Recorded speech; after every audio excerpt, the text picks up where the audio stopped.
Welcome to the Pulse with Peter B. I'm your host, Peter Biancamano. Let's get you to the pulse on everything you need to know. And we're back here at the beautiful Maxwell Place Pier.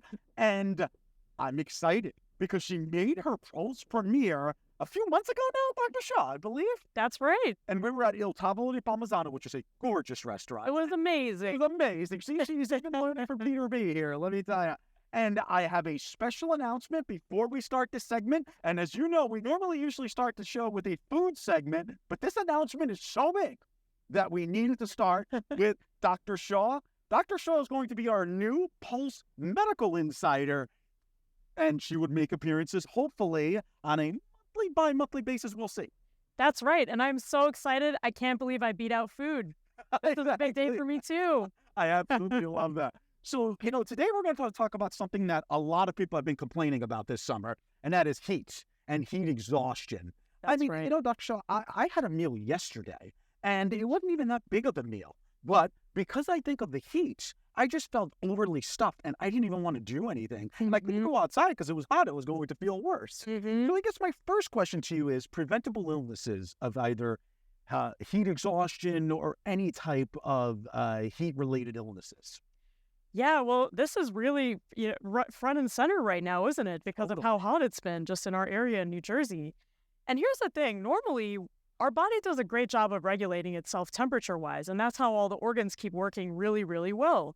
But when it's 90 degrees or hotter, and when the humidity is high, let's say 75% or higher, our body's main mechanism, which is sweating off to temperature regulate, just doesn't work as well. And so that's one of the mechanisms, but at that temperature and at that humidity, we really lose the ability to regulate. And it puts us in danger of heat-related illnesses like heat exhaustion, or even more scary, a medical emergency called heat stroke. Goodness gracious. And let's talk about those people who have to be outside, those construction workers. I have a good friend of mine, I'm going to give him a shout out, Vinny Pasculi. He actually paints the George Washington Bridge. Wow. He's a big fan of the show. Exactly. People who just want to go out for a jog, who are used to getting ready for the New York City Marathon that's coming up in just a few short months away.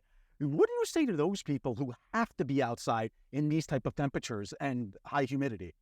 Yeah, well, the name of the game is to try and avoid being in direct sunlight. So as much as you can, be in shade, wear looser fitting clothing that covers up your skin so you don't have direct contact between your skin and the sun, and stay hydrated. And I don't just mean drink water, but also we need to replace sodium because we sweat out salt too. Right. So as a doctor, I'm going to say this. You need to follow the P test. Oh. Do you know what that is? I have no idea. Okay. Well, I might have an idea, but I don't want to sound, illiterate on camera. I mean, we leave that for Josh Sotomayor or Einstein, you know what I'm saying? I mean, folks are going to hear it first. This is what we learned in medical school, but you want your pee to actually be a light yellow color. And if it's any darker than that, you probably aren't drinking enough. So it's a really rough test to tell us if we're drinking enough when it's really hot out. Now, you also mentioned athletes. And, one of my nephews actually recently ran the marathon on the other side, on the West Coast. And I was just thinking about him, and thankfully it wasn't as hot. But for those of us that are over here in New Jersey, this is about slowly acclimating yourself as you're working out. So we don't want those weekend warriors to do nothing all week and then try and run for a long distance outside in the heat. You need to be kind of slow, and over 10 to 14 days, increase your intensity and increase the length of your exercise so that your body can get used to being more efficient and sweating so that you can keep your temperature right. Interesting. Now, let's talk about heat stroke, because you did mention this a little earlier. Obviously, the cases are significantly going up this year as the world climate's getting warmer and warmer. We don't want to get into climate change and all of that, but we want to get into the facts, and that's why we have Dr. Shah here.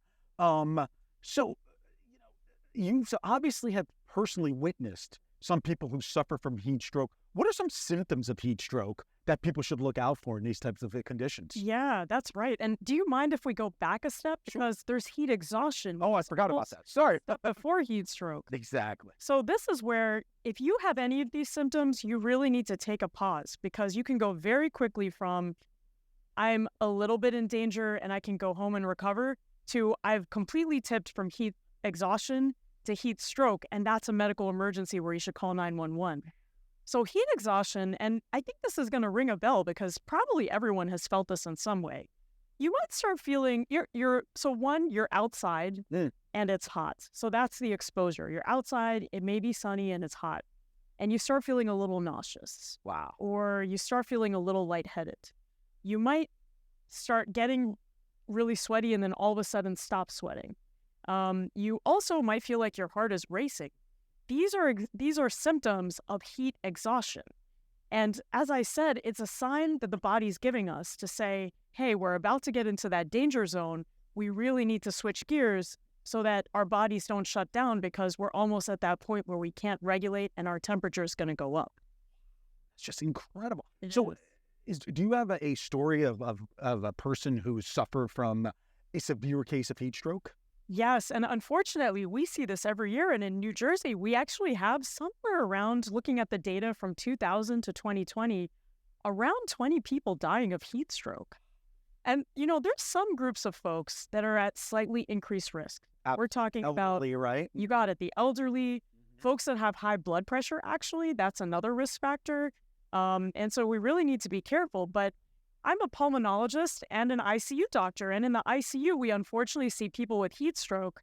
And it gets so bad that their muscles can break down, their kidneys can fail, their liver can fail, and you start having heart issues and respiratory issues. You might even land up on a ventilator. So this is no joke. When you start feeling the nausea or you start noticing that you're not sweating all of a sudden, you might be feeling lightheaded or just generally off, you have to immediately put yourself in shade, try and get to air conditioning, and you really need to hydrate and cool down. Cool down. Yeah. And we have about 2 minutes left, and it'll be, disingenuous of me if we don't cover this, and that is the air quality. I mean, there's been so much talk about those Canadian wildfires and, the orange mist. I work in the World Trade Center on the 50th floor, and it was surreal looking at an orange mist outside my window when the Canadian wildfire smoke came down. That is different than heat exhaustion and heat stroke for a multitude of reasons, but obviously one can lead to another, correct?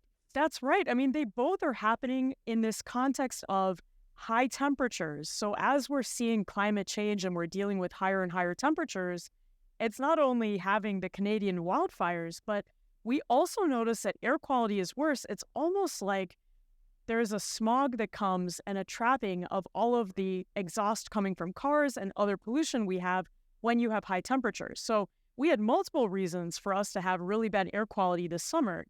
And here's the kicker, it's dangerous.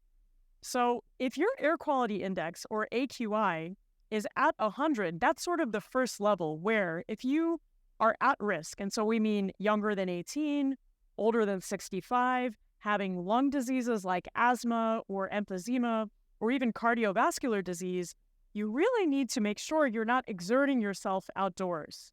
If you don't have medical issues like that, or you're not in a certain vulnerable age population, when the air quality index is 150, that's really where you should be restricting yourself. It's not safe to go out and exert yourself. And if you start feeling like, I'm a little off, it's a little bit harder to breathe, those are the warning signs. Exactly. Right? And Dr. Shah, I have to ask this. Even if you're completely healthy and you spend a lot of time outside when the air quality isn't where, is it at astronomical numbers or is that a risk to your health? Can that lead to long-term illnesses in the future? I think it can, because this is about a dose-dependent response. So the longer we expose ourselves, the more chance we have of having some internal damage to our lung tissue. And so what really helps? It's ironic, and I think we're used to this because of COVID. Yeah, I knew it. but we're not talking any old mask. There's two types I need to point out. Sure. One is the mother of all masks, right? And that's the N95. So if you have that, put that on, and that's really going to help. It not only helps protect against COVID, but also the particulate matter. Or two, the KN95. Those are the two recommended masks, and I actually use that as a person that doesn't have lung disease but is concerned about her lung health. That's what I do when the air quality is above 100. Incredible. Well, Dr. Tina Shah, our Pulse Medical Insider, I can get you saying that, right? I like it too. Yes. Exactly. We look forward to seeing you on a future episode. Folks, you're going to want to send any type of comments or questions into the Pulse email address, or you can even DM us, or you can find Dr. Shah. Do you want to give your information? That's right. You can find me on Twitter. I'm at Tina Shah MD. Or you can find me on LinkedIn, and I look forward to hearing from you. Absolutely. Well, thank you so much again, and we look forward to seeing you in the future. All right. Thank you. Exactly. All right, folks. We will be right back.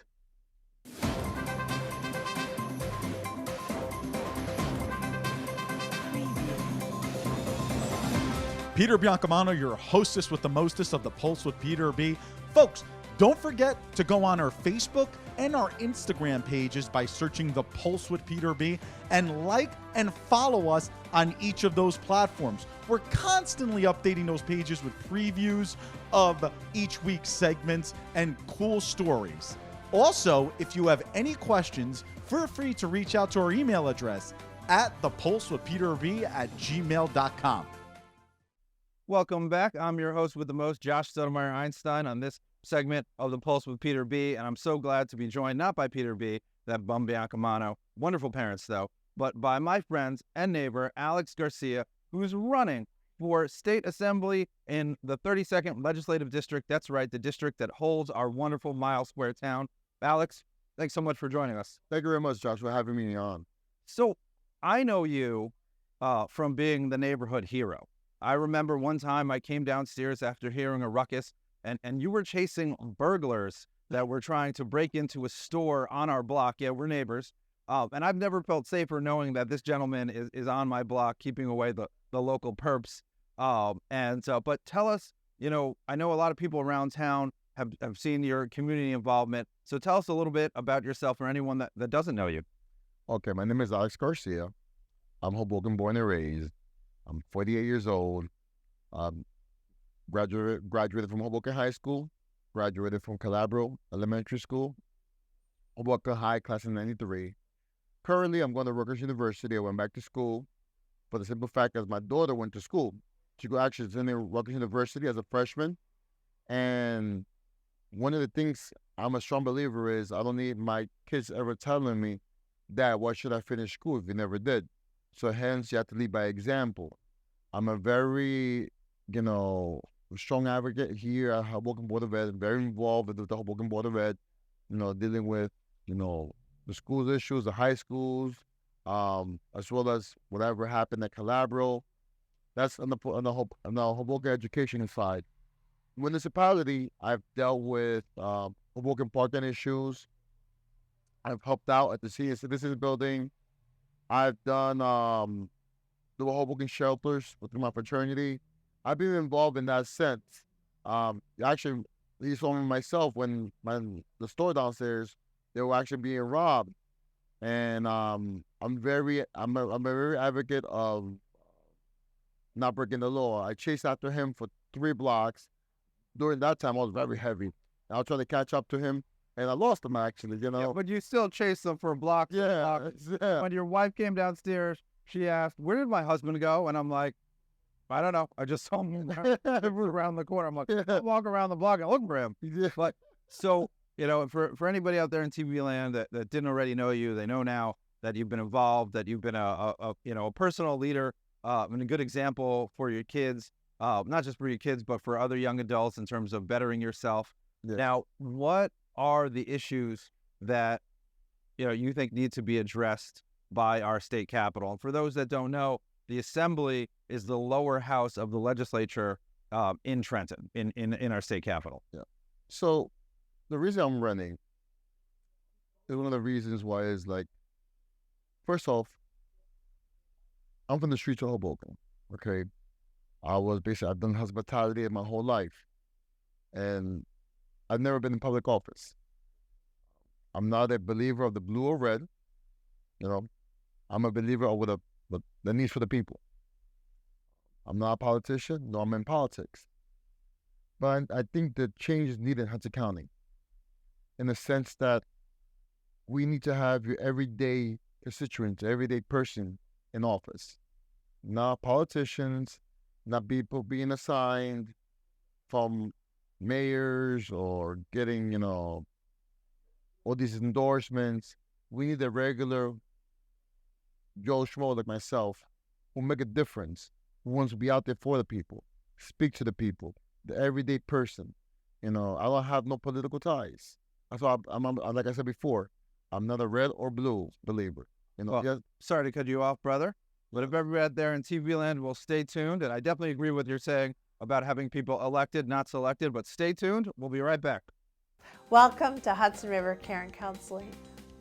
Hello, I'm Dr. Pam Pater-Ennis, the CEO and founder of Hudson River Care and Counseling with over 30 years of clinical social work experience and therapy.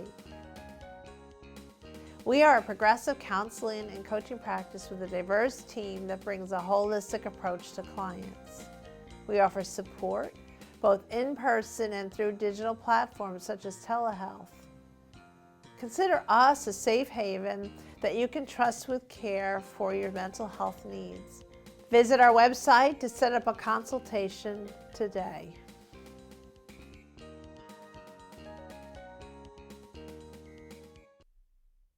Welcome back. I'm so glad you stayed with us. I know if Peter B was here, you wouldn't have stayed with us, so I appreciate you even more. And I'm still joined by the wonderful Alex Garcia, my neighbor, my neighborhood hero, and the Republican candidate for LD 32 for New Jersey State Assembly. So before we went to commercial break, you were telling the audience about the different issues that made you decide to run. Would like to continue? Yes. So one of my main concerns that I have that I want to address is I want to create a senior citizens alert system where if there's a state of emergency, something's going down, we need to have, I would say, assign public officials to every senior citizens building. Case in point, just a few months ago, the water went out of Hoboken, one main break, and I went to the senior citizens building in Columbine Towers. They brought this Buffalo water tankers, and there's a snowstorm that day, big snowstorm that day, and they brought these tankers in front of that building. With that being said, they expected senior citizens to come down and grab water. Mind you, the middle of a snowstorm. So then these ladies are coming down here with pots and pans, thinking they're going to grab water. They're outside, and I'm like, okay, I'm not going to have an 80-year-old woman trying to grab water. So with that being said, I believe that we should create a statewide assignment of officials. When there's a state of emergency, send them to those buildings. 2 or 3 officials where they're going to be able to help senior citizens.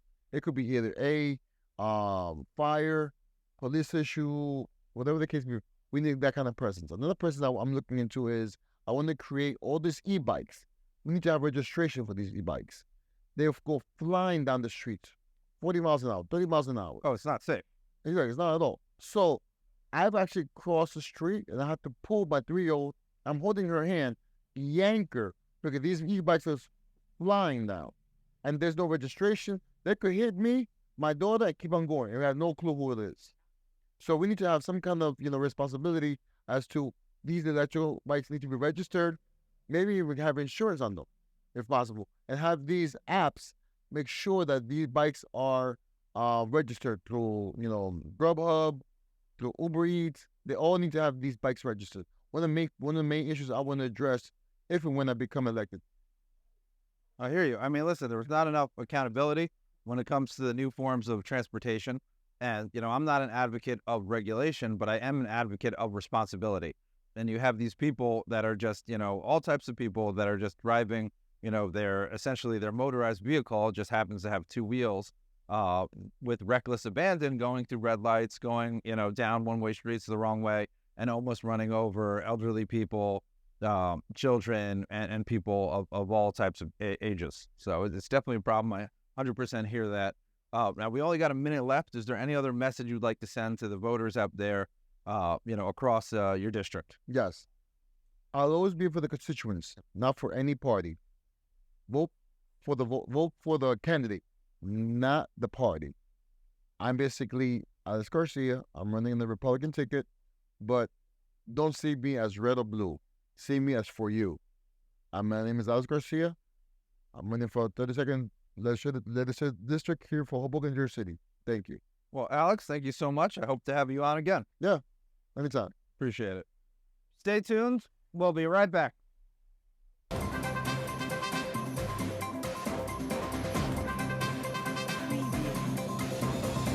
Peter Biancamano back with you. Don't forget to watch us on cable access every Sunday and Monday at 9 a.m. Optimum Channel 18, Files Channel 46, and Comcast Channel 190. Also on Sunday mornings at 9:30 a.m., you can watch our show on our YouTube channel, and you can also binge watch all of our old shows. Who doesn't want to keep watching The Pulse with Peter B? We'll see you there. Welcome back to The Pulse. I'm your host, Leah Garcia, and today I'm joined by Daisy Levine, a former high school student along with me and friend of mine. Hi, I'm Daisy. You've seen us both on The Pulse before, as we both have been hosts, so it's great to just finally sit down and chat, especially since we've made the transition from high school into our freshman year of college. Well, now we're sophomores, which is pretty crazy. Yeah. So I am a rising sophomore at Boston University, pursuing a double major in journalism and public relations. So Nice. what about you? Nice. Well, girl, we haven't caught up in a long time. Look at that. But if you didn't know, I go to Lincoln University. I'm a student athlete there in Northern California in San Francisco. And let me tell you, it is definitely a different vibe from New Jersey. I don't know what it's like to be in Boston, but I do know that I am loving the Bay Area. It's definitely more lax, and there's definitely a lot of innovative tech around me. How about you? How do you like Boston? So Boston as a city is pretty great to kind of be a college kid. I can't imagine what it's like to be older because it seems like the entire population is just there from like September to December and then December to May. And then I have no idea what the rest of the town does for the summer. But I know that there's like, I think something like 63 schools in the city alone. It's a lot of fun. My friend groups mix with a lot of other kids that go to other schools, which is really cool. And kind of wherever you are, there's a good group of like 18 to 22-year-olds walking around. So I never really feel like uncomfortable going out with my friends or anything like that. That's super important. I know that for me, transitioning from high school and going into college, you know, it's a strange world almost. You have to find your place. So it's great that even when walking around, you feel comfortable in an environment and you can see other peers just like you, same age, experiencing the same thing. What's it like being a journalism major? I'm really intrigued. So being a journalism major is kind of interesting because I feel like a lot of my classmates will see me as, you know, not really doing anything because a lot of them are doing like math and science, which is allegedly harder. Not that I really know. But I think that it's kind of difficult for me because I was working a full-time job as a reporter last semester. Wow. With an independent paper, the Daily Free Press out there in Boston. So I was doing that with the full-time course load. So it's not as easy as everyone acts like it is. I guess it depends on like what else you have on your plate. But I know it's completely different from like being a student athlete because I know that's another thing where you're working in another kind of realm outside of your studies. So I guess how's that for you? That has been great. I am a student athlete. Like I said, I play at Lincoln. It's Division II. And so my schedule pretty much consists of, you know, waking up at 7 a.m., jumping into 2-hour practices, sometimes longer, and then getting ready for school. It was a bit chaotic learning how to adjust. I had played sports my whole life, but it's a different caliber and level. And interestingly enough, if you wanted to do a paper on this, just kidding. Look at that. But they did give people extra years of eligibility who were in COVID and couldn't play during those years because of quarantine. So now you have student athletes who are perhaps 18, 19 years old, freshmen, 17, whatever it may be, going in and playing against people who are 22, 23 and older. And there's definitely, you know, you're still kind of a girl. We're going against women now. You know, so Wow. it's a little bit of a change. It's a more physically demanding sport. There's a lot of mental resiliency that goes into it that I didn't really know about. Definitely securing your mindset and being able to balance two things at one time. That's definitely interesting because I see a lot of that in my own sphere, I guess, academically, because I think that there are a lot of kids that took gap years and whatnot during that time. So now I feel like I'm friends with people that are like a lot older than me, but they're also freshmen or a sophomore. And I'm like, okay, that's kind of weird. Yeah. And I feel like I do, in a lot of ways, have to compete with kids who had a gap year, let's say had an internship for an entire year, And technically we're at the same level in terms of our studies, but I'm like, I don't feel at all at the same level as this person who's lived on their own for an entire year, had their own internship, had their own like salary essentially. And now I'm taking a test against them. And I'm like, I feel like their real world capabilities are a lot stronger than mine. So what are some tips you could give viewers out there who are, now rising sophomores, freshmen going into college to just handle that cutthroat competition, or to really just discover themselves in an ever so changing, booming, and really dense environment? So I would say to anyone that is going into communications or anything like that, to just focus on yourself. Because if you look around you, whether that's through like what other student journalists or any students of any kind are doing on like Twitter, LinkedIn, anything like that, you will start getting very insecure. Right. I would say just focus on yourself and what you want to do. And if you can find something that makes yourself different and makes your reporting different, or, even if you aren't pursuing that, but makes, who you are as, a student, as a student athlete, as anything, that makes yourself stand out, it'll make everything a lot easier for you, because then you won't really compare yourself to as many people, because you'll realize, hey, like, I've got my own thing I'm working on, so do they. And like, we're similar, but, in the end, I think I know what I want to do and they know what they want to do.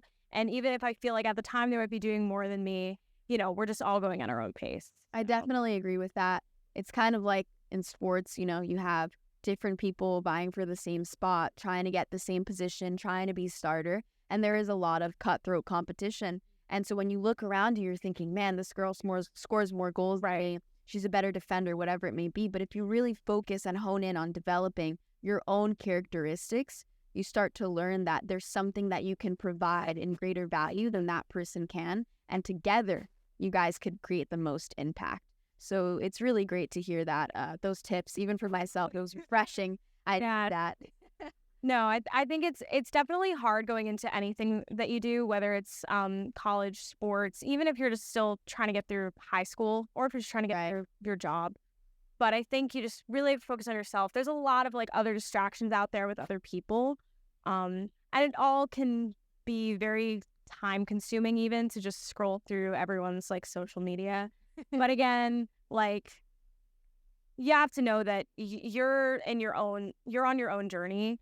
And like, you got to learn to tune all that other stuff out, because you're going at your own pace for a reason, and everything happens for a reason. I do believe that. Oh, I'm a strong believer too. Trust me. Everything does happen for a reason. Daisy, I'm dying to know, as a journalist, were there any stories that were possibly your favorite that you did?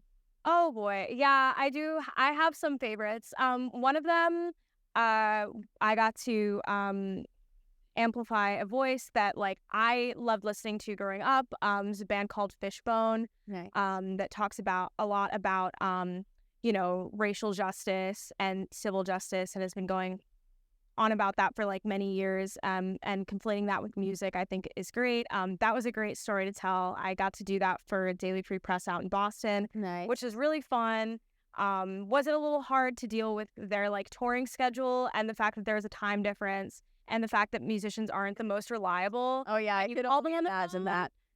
It's something, but I think in the end it was a really fun final product. It was fun to work with them. That sounds great. Fishbone, we wrote an article. I wrote an article about you guys. Go check it out. Check it out. And next time, be more flexible with an up and coming journalist here. Unfortunately, it just never it'll never fix itself, I don't think. People will always be late to an interview. What can I do? What can I do? Well, Daisy, we can't wait to see you be a big Times article writer and, big time journalist. So we can't wait to see that. Thank you so much. And I can't wait to see you playing soccer on TV. Thank you. And thank you so much for sharing those tips with us. Thank you, viewers out there, for joining us this week on The Pulse. I'm your host. This is Daisy. You'll be seeing more of us. And join us next week on The Pulse for everything you need to know.